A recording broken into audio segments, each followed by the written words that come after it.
You must be the new apprentice the guild sent over.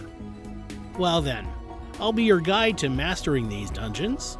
Over the next few years of your apprenticeship, we'll be discussing the basics of the art, a smattering of old-timers tricks, and a few other things you'll need to learn before you can truly call yourself a master. But first, we'll look at what the Dungeon Masters Guild has sent along with you.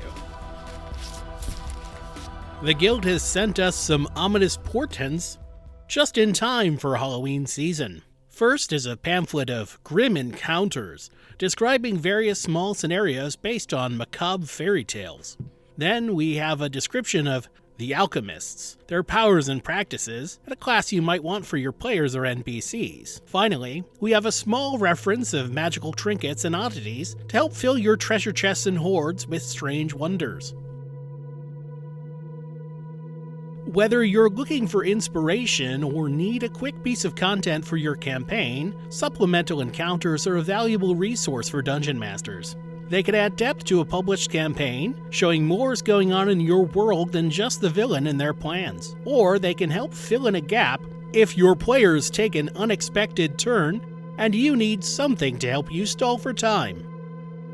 Unlike standard random encounter tables, these encounters aren't just about combat. They include role-playing elements, puzzles, and skill challenges, which is great when you've pulled the "suddenly you're attacked by orcs" trick a few too many times. Grim Encounters is a set of 12 horror-themed encounters based on dark versions of classic fairy tales, with a few surprising twists that can be added to your campaign to bring in a sense of tension or the grotesque. These encounters could also serve as the seed for a Halloween or horror-themed adventure for your gaming group with a little bit of tinkering. Encounters range between level 1 and 7 as written, but the supplement includes sidebars suggesting ways to scale the difficulty of the encounters to match your campaign. For example, how to increase the difficulty of a skill check, how to bring in additional opponents, or buff the enemies that are already present. The encounters vary from singular scenes to short adventures in their own right, but they're all distinct and paint vivid pictures that will stick with your players more than just another run-in with the local bandits. Some of the encounters also have a few different approaches and outcomes that will reward players that aren't just thinking with swords and spells.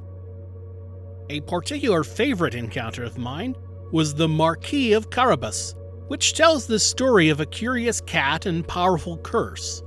While it's not as grisly as some of the other encounters in the collection, and fairly simple in its construction, it can play out as a slow burn alongside of other events. For new dungeon masters, it could also serve as a great example of planting and payoff for the encounter. A few of the other encounters also put a challenge to players, where the best outcome often involves recognizing that something is brewing beneath the surface, and they'll have to subdue or otherwise disable their opponents rather than murder them outright. For the creative dungeon master, reading through this collection could be a springboard for creating your own foul fairy tales. Be advised, many of these encounters depict or imply grisly violence against children, which might not be appropriate. It's not the kind of horror your group wants to encounter. Some of these details can either be changed or thrown under a blanket, so it's implied rather than being front and center.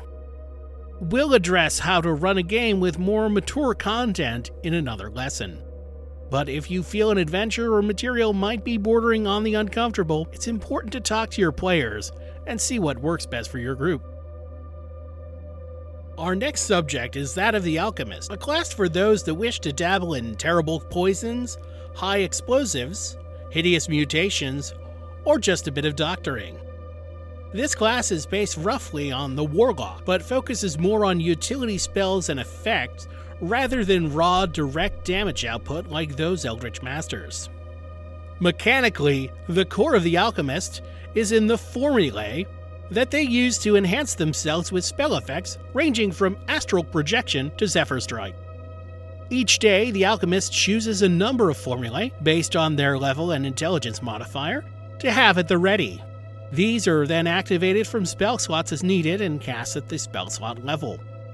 But most of the time, the Alchemist will be throwing alchemical bombs, their basic cantrip that can pack a punch and provide a little bit of splash damage, rare at early levels.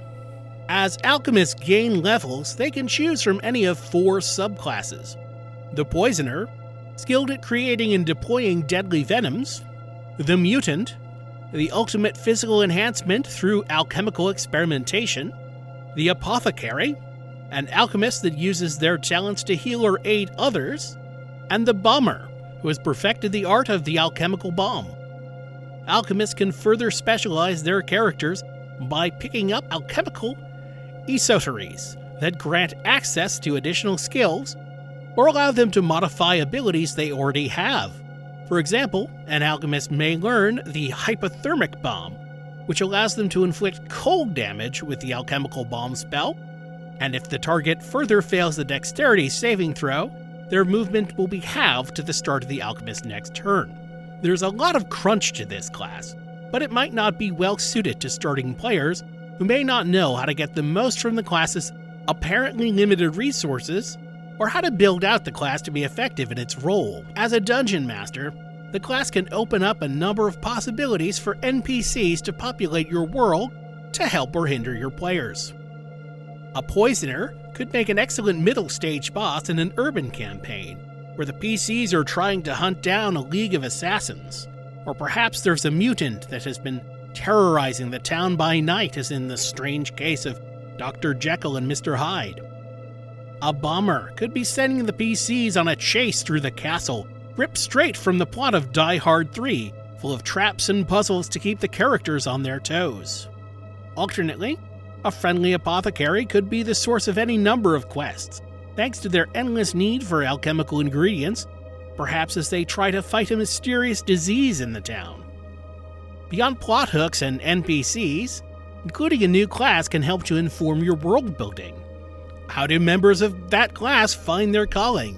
What separates an alchemist from the mundane alchemist who's making simple items? If a character is bringing this class to the table, they can get invested in your world building by answering some of these questions and explaining what their class means in the context of the rest of the campaign. Overall, the alchemist can be an interesting addition to your campaign world, especially if you're running a more magically sophisticated world where mad scientists would fit just as well next to necromancers and sorcerer queens.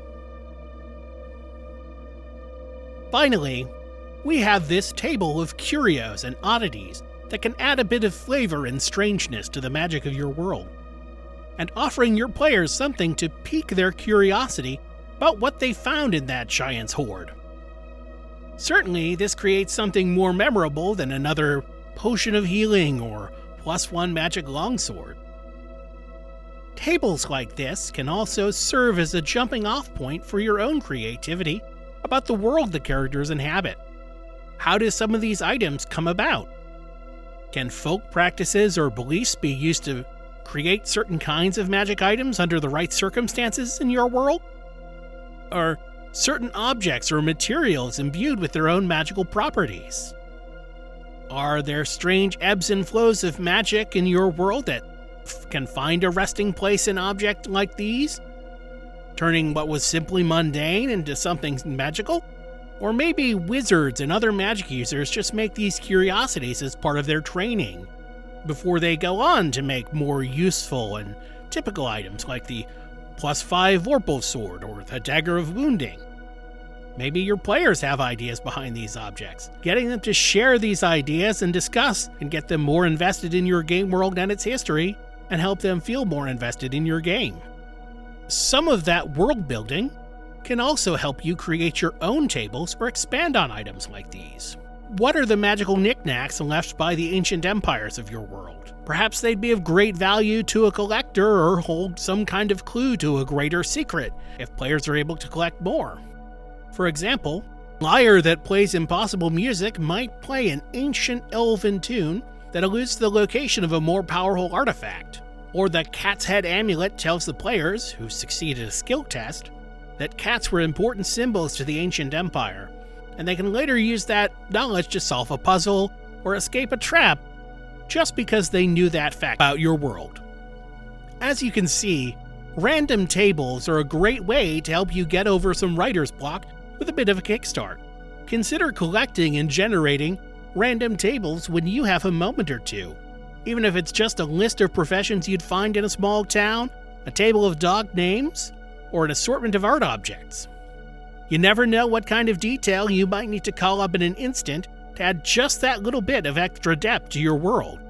And if it's something particularly inspired, or a name of an NPC the characters are going to get attached to, then you want to make sure you're keeping track of that in your notes for later. Why don't you leave a comment about what kind of item you'd add to this table, or what kind of random table you'd like to use for your games? Well, thank you, Apprentice, for listening to these ramblings. There's so much to look at in the guild, and I hope you'll join me next time. In the meantime, don't forget to press that like button, subscribe, and ring the sacred bell of notifications before you leave.